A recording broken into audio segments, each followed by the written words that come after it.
Hello everyone, this is Rishabh Singh and I welcome you all on study IQ platform. हम जो भी important current affairs की news रहती है उसे डिस्कस करते हैं, और चाहे वो मेंस के लिए इंपॉर्टेंट हो चाहे वो प्रीलिम्स के लिए इंपॉर्टेंट हो, और कोशिश रहती है कि एक वीडियो में एक न्यूज को बहुत अच्छे से समझने की कोशिश करें। तो आज के वीडियो में हम कौन सी न्यूज कवर करेंगे? आज के वीडियो में हम देखेंगे कि किस तरीके से जो हमारे होम मिनिस्टर हैं, जिनका नाम है अमित शाह जी, उनका एक विजिट हुआ था अरुणाचल प्रदेश में। आपको पता है कि रिसेंटली अभी चाइना ने 11 जगहों के प्लेसेस को रीनेम की एक लिस्ट निकाली, जिसके बाद इंडिया ने एक स्टर्न रिप्लाई दिया।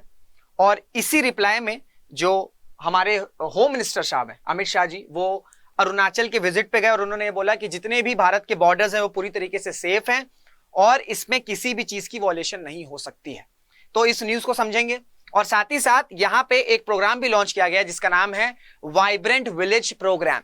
तो vibrant village programme main topic जो है वो इस वीडियो में हम यही देखेंगे। आपके प्रीलिम्स के लिए काफी ज्यादा इंपॉर्टेंट हो सकता है, क्योंकि इसमें किस तरीके से ये स्कीम का ऑब्जेक्टिव क्या है, कितने फंड्स अलॉट किए गए हैं और क्या उद्देश्य से ये जो स्कीम है वो लॉन्च की गई है, इसको हम पूरा इस वीडियो में समझने की कोशिश करेंगे।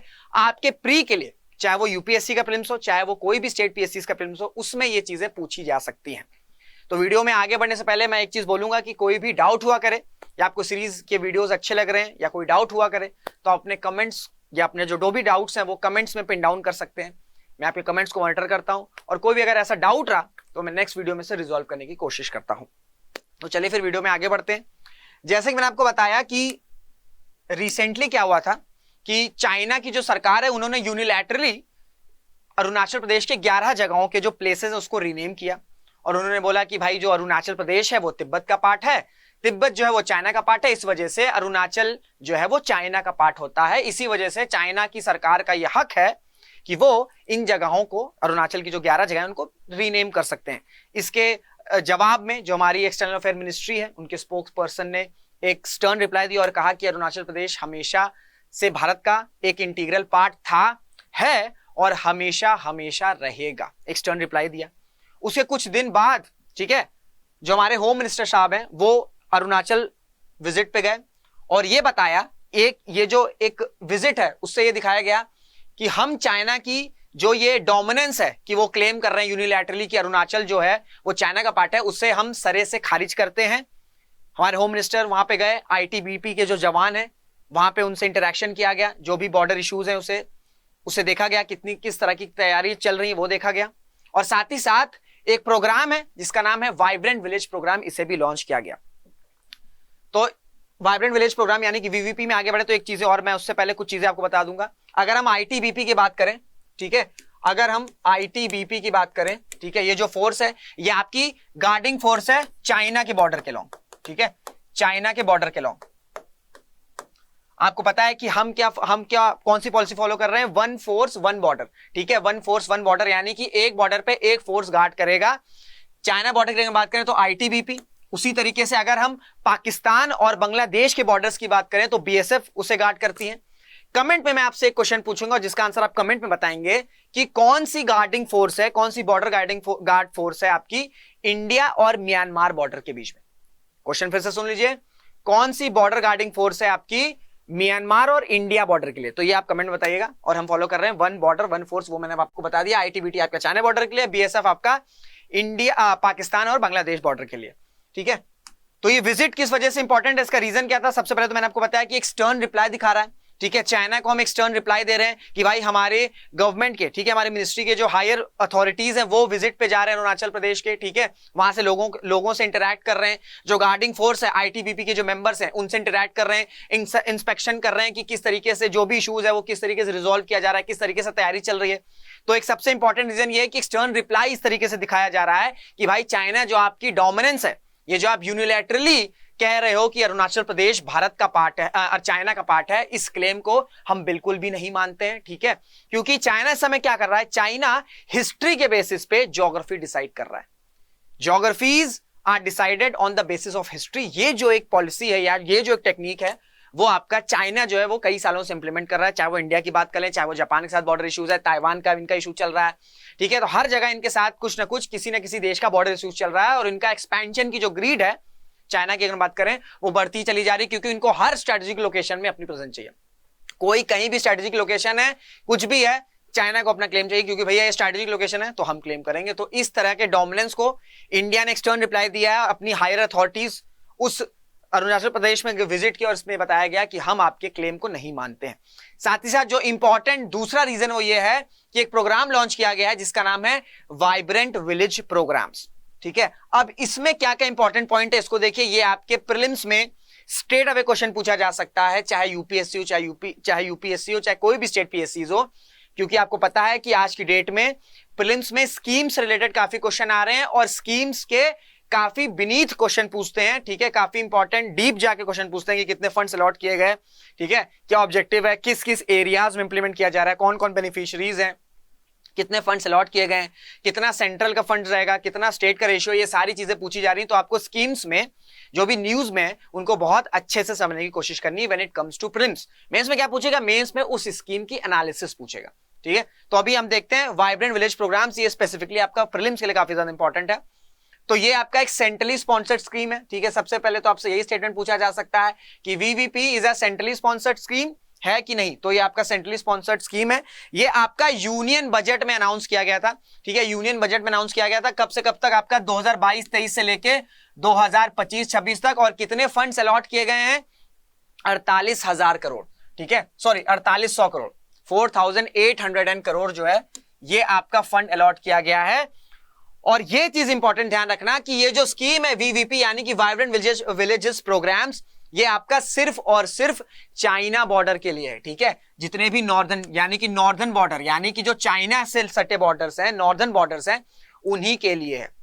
दूसरी जो स्कीम है border area development programme BADP, वो और ये अलग है। BADP जितने भी बॉर्डर्स हैं, ठीक है, भारत के जितने भी बॉर्डर्स हैं उनके लिए BADP है। VVP आपका स्पेसिफिकली नॉर्दर्न बॉर्डर्स यानी कि जो चाइना के लॉन्ग बॉर्डर्स है उनके लिए है। ये स्टेटमेंट को ध्यान रखना। BADP, ठीक है, border area development programme, it is not overlapped with VVP यानी कि वाइब्रेंट विलेज प्रोग्राम्स। ये आपका चाइनीज नॉर्दर्न बॉर्डर के लिए, चाइना की स्पेसिफिक के लिए। और BADP की बात करें तो वो जितने भी बॉर्डर्स हैं, ठीक है, जितने भी भारत के बॉर्डर्स हैं उनके लिए इंप्लीमेंट किया गया है BADP। इसको ध्यान रखना है, आपसे स्ट्रेट में पूछा जा सकता है। अब इसमें कौन कौन से विलेजेस, कौन कौन से बॉर्डर एरियाज कवर किए जाएंगे स्कीम के तहत, हिमाचल प्रदेश, ठीक है, उत्तराखंड, अरुणाचल प्रदेश, सिक्किम एंड लद्दाख। ठीक है, जितने भी चाइना के बॉर्डर्स हैं, ठीक है, जिन स्टेट्स के बॉर्डर टच हो रहे हैं, देखिए सिर्फ उन्हीं का मेंशन किया गया है, हिमाचल प्रदेश, उत्तराखंड, अरुणाचल प्रदेश, सिक्किम एंड लद्दाख। कितने गांव कवर किए जाएंगे इसमें, 2,963 विलेज कवर किए जाएंगे। और फर्स्ट फेज, ठीक है, फर्स्ट फेज में कितने रहेंगे, 663 विलेजेस। ठीक है, 663 विलेजेस किए जाएंगे। और ये जो आपका डिस्ट्रिक्ट एडमिनिस्ट्रेशन के थ्रू इंप्लीमेंट होगा और साथ ही साथ आपका ग्राम पंचायत का भी इंपॉर्टेंट रोल होगा। और ये स्टेटमेंट ध्यान रखना कि there will not be overlap with border area development programme. यानी कि अगर हम BADP की बात करें, बॉर्डर एरिया डेवलपमेंट प्रोग्राम की बात करें, तो ये सभी बॉर्डर्स के लिए, ठीक है, ये आपका सभी बॉर्डर्स के लिए है। वहीं अगर हम VVP की बात करें तो ये आपका चाइना या आपका जो नॉर्दर्न बॉर्डर है सिर्फ और सिर्फ उनके लिए है। तो ये एक मेजर डिफरेंस है बिटवीन VVP यानी कि vibrant villages programmes and BADP means border area development programme. अब VVP यानी कि वाइब्रेंट विलेजेस प्रोग्राम्स, इसका ऑब्जेक्टिव क्या है, देखिए भैया, जितने भी गांव होते हैं ना जो बॉर्डर के लॉन्ग होते हैं, जितने भी गांव होते हैं जो बॉर्डर के लॉन्ग होते हैं, वो एक तरह का सबसे फर्स्ट लाइन डिफेंस की तरह काम करते हैं। कभी भी अगर कुछ अटैक हो रहा है या ऐसा कुछ जंग हो रहा है तो सबसे पहले कहां पे दिक्कत आएगी, सबसे पहले जो बॉर्डर क्षेत्र हैं, ठीक है, जो गांव हैं, ठीक है, जो स्टेट्स हैं, जो गांव हैं जिनके बॉर्डर्स टच हो रहे हैं किसी भी दूसरे कंट्री से, उनको सबसे ज्यादा प्रॉब्लम आएगी। तो इस वजह से इस प्रोग्राम का जो ऑब्जेक्टिव है यानी कि वाइब्रेंट विलेज प्रोग्राम्स, उसका ऑब्जेक्टिव यही है कि जितने भी बॉर्डर के गांव हैं उनको कैसे डेवलप किया जा सकता है, वहां पे किस तरीके से सोशल स्कीम्स को इंप्लीमेंट किया जा सकता है ताकि वहां पे जो स्टैंडर्ड ऑफ लिविंग है वो हाई हो, कनेक्टिविटी बढ़े, ठीक है, टूरिज्म को प्रमोट किया जा सके, कल्चरल जो वहां का चीज है उससे प्रमोट किया जा सके। यानी कि कुल मिला के ऑब्जेक्टिव ये है कि जितने भी बॉर्डर एरियाज के गांव हैं, ठीक है, जितने भी बॉर्डर एरियाज के गांव हैं, जो ऐसे गांव जो दूसरी कंट्री के बॉर्डर से टच हो रहे हैं, वहां पे किस तरीके से डेवलपमेंट किया जा सकता है, क्योंकि वो जो बॉर्डर गांव होते हैं वो आपके फर्स्ट लाइन डिफेंस की तरह काम करते हैं। इस वजह से इनकी कनेक्टिविटी, ठीक है, इनकी इंडिया, मेनलैंड इंडिया से कनेक्टिविटी बहुत ज्यादा इंपॉर्टेंट है। ठीक है, यहाँ पे प्रॉपर ड्रेनेज सिस्टम इंपॉर्टेंट है, यहाँ पे आपका कल्चरल प्रमोशन करना इंपॉर्टेंट है। तो ये सारी चीजें कहीं ना कहीं ऑब्जेक्टिव है कि किस तरीके से जो बॉर्डर गांव है, ठीक है, भारत के जो गांव हैं जिनके बॉर्डर्स टच होते हैं दूसरी कंट्री से, उनको किस तरीके से डेवलप किया जा सकता है, क्योंकि भैया वो आपके एक फर्स्ट लाइन डिफेंस की तरह काम करते हैं। तो ये है ऑब्जेक्टिव आपका वाइब्रेंट विलेज प्रोग्राम्स का। इसी टॉपिक में, इसी वीडियो में एक और टर्म मैंने यूज किया जो कि है आपका बॉर्डर एरिया डेवलपमेंट प्रोग्राम। इसको भी देख लीजिए।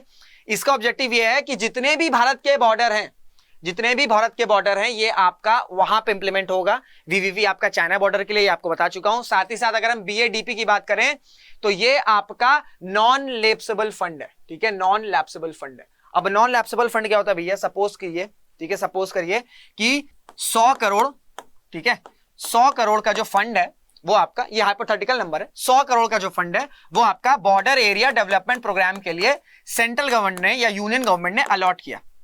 अब ये जो 100 करोड़ है, ये जो 100 करोड़ है, इसको इसी फाइनेंशियल ईयर, यानी कि एक साल, जितना जो भी फाइनेंशियल ईयर के लिए अलॉट किया गया, अगर एक फाइनेंशियल ईयर के लिए या 2 फाइनेंशियल ईयर की है, तो उसी साल में इसे खर्च करना है। अगर 100 करोड़ से बाई चांस 80 करोड़ खर्च हो गया, 20 करोड़ बचा हुआ है, तो ये जो 20 करोड़ बचा है ना, ये 20 करोड़ अगले फाइनेंशियल ईयर में यूज नहीं हो सकता है।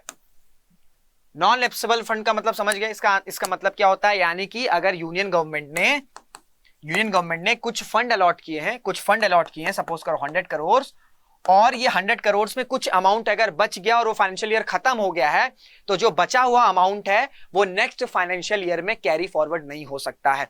इसका रीजन क्या है? ऐसा क्यों किया जाता है? इसका रीजन यही है कि बहुत बार क्या होता है कि कुछ पर्टिकुलर स्कीम्स के लिए पैसे लगाए जाते हैं या फंड अलॉट किया जाता है, पर जो सरकारें होती हैं उनके लिए जो इंपॉर्टेंट स्कीम्स होती है वहां उस स्कीम से पैसा डाइवर्ट कर देते हैं। तो ये पैसा डाइवर्ट ना कर सके, इस वजह से एक टाइम लिमिट कर दी जाती है कि भैया अगर पैसा बचेगा इस फंड से, जितना इस बजट में जितना पैसा बचेगा, आप नेक्स्ट फाइनेंशियल ईयर में उसे यूज नहीं कर सकते हो। तो आपको जितना पैसा फंड अलॉट किया गया है वो पूरा का पूरा पैसा उसी पर्टिकुलर स्कीम में ही इंप्लीमेंट करना है। समझ में आ गया नॉन लैप्सेबल फंड क्या होता है और ये किस लिए बनाया गया? कि जो सरकारें हैं, जो स्कीम्स में फंड अलॉट किए गए हैं, उस पर्टिकुलर फंड्स को किसी दूसरे स्कीम्स में डाइवर्ट ना कर सके। ठीक है, तो बॉर्डर एरिया डेवलपमेंट प्रोग्राम क्या है? ये आपका 100% नॉन लैप्सेबल फंड है।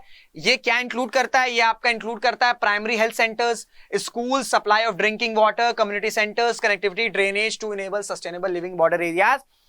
यानी कि मैंने आपको बताया कि जितने भी बॉर्डर के क्षेत्र होते हैं, जो बॉर्डर एरियाज हैं, वहां पे अगर प्रॉपर कनेक्टिविटी नहीं होगी, ठीक है, प्रॉपर वहां पे प्राइमरी हेल्थ सेंटर्स नहीं होगा, अगर अच्छा हेल्थ केयर नहीं होगा, कम्युनिटी सेंटर्स नहीं होगा, कनेक्टिविटी नहीं होगी, प्रॉपर ड्रेनेज सिस्टम नहीं होगा, तो वो एक सस्टेनेबल लाइफ जो वहां पे लोग रह रहे हैं उसे कैरी फॉरवर्ड करना कहीं ना कहीं मुश्किल हो जाएगा। क्योंकि जितने भी बॉर्डर एरियाज हैं वो आपका जब भी कभी अटैक होता है या होगा इन फ्यूचर, तो सबसे पहले जो इंपैक्ट पड़ता है वो उन्हीं क्षेत्रों पे पड़ता है जो बॉर्डर एरियाज रहते हैं। तो इसी वजह से बॉर्डर एरिया डेवलपमेंट प्रोग्राम किया गया था, लॉन्च किया गया था, ताकि जितने भी बॉर्डर क्षेत्र हैं वहां पे ये सारी सुविधाएं जो नॉर्मल शहरों में होती हैं वहां पे पहुंचाई जा सके, ताकि एक सस्टेनेबल लिविंग जो कंडीशंस है वहां पे डेवलप हो सके। इसी तरह का वीवीपी लॉन्च किया गया जो कि आपका स्पेसिफिकली नॉर्दर्न बॉर्डर्स के लिए हुआ है। और किन किन स्टेट्स में हुआ है इसको ध्यान रखना, हिमाचल प्रदेश, उत्तराखंड, अरुणाचल प्रदेश, सिक्किम एंड लद्दाख। ठीक है, 5 स्टेट्स के लिए ये लॉन्च किया गया है। ये सारी चीजें जो मैंने आपको बताई है, या तो आप इसको स्क्रीनशॉट ले लो भाई, ठीक है, या तो इसको स्क्रीनशॉट ले लो, मैं थोड़ी देर के लिए छोड़ दे रहा हूं, इसे स्क्रीनशॉट ले लो, या इसे वीडियो को पॉज करके नोट डाउन कर लो। ठीक है, ये आपका प्रीलिम्स के लिए काफी ज्यादा इंपॉर्टेंट हो सकता है। तो ये हमने देखी, छोटी सी न्यूज थी पर ये इंपॉर्टेंट हो सकती है। थोड़ा सा मैंने आपको विजिट के बारे में बता दिया कि क्या रीजन था, और साथ ही साथ क्या है आपका वाइब्रेंट विलेजेस प्रोग्राम्स, ये भी आपको मैंने बता दिया। साथ ही साथ मैंने आपको बीएडीपी का भी थोड़ा बहुत आउटलुक बता दिया, और किस तरीके से जो वीवीवीपी है यानी कि वाइब्रेंट विलेजेस प्रोग्राम्स किस तरीके से डिफर करता है बॉर्डर एरिया डेवलपमेंट प्रोग्राम से। उम्मीद करता हूं आपको चीजें समझ में आई होंगी। अगर कोई डाउट रहता है तो आपको पता है आपको क्या करना है, आपको कमेंट्स में अपने डाउट्स जो है वो पिन डाउन कर देने हैं। सेशन को एंड करने से पहले ये चीज बोलूंगा कि अगर आपको सीरियसली यूपीएससी या स्टेट पीएससी की तैयारी करनी है तो स्टडी आईक्यू में एनरोल हो सकते हो। गलती से ये प्राइस मत पे कर देना, मेरा कोड लगा देना, मेरा कोड है RS Live। जैसे ही मेरा कोड आप इंडक्ट करोगे, आपको ये जो कॉम्बो कोर्स है यूपीएससी और स्टेट पीएससी, ये दोनों कंबाइंड कोर्स, ठीक है, आपको इस डिस्काउंटेड प्राइस में मिल जाएगा। तो मेरा कोड ध्यान रखना, RS Live। किसी भी कोर्स में अगर आपको स्टडी आईक्यू में एनरोल होना है, आप मेरा कोड लगा सकते हो और आपको उस कोर्स पे डिस्काउंटेड प्राइस मिल जाएगा। तो ये छोटी सी इंफॉर्मेशन आपको देनी थी। मुलाकात करेंगे आपसे अगले वीडियो में, तब तक अपना ध्यान रखिएगा, मेहनत करते रहिएगा, खुश रहिएगा। जय हिंद, जय भारत।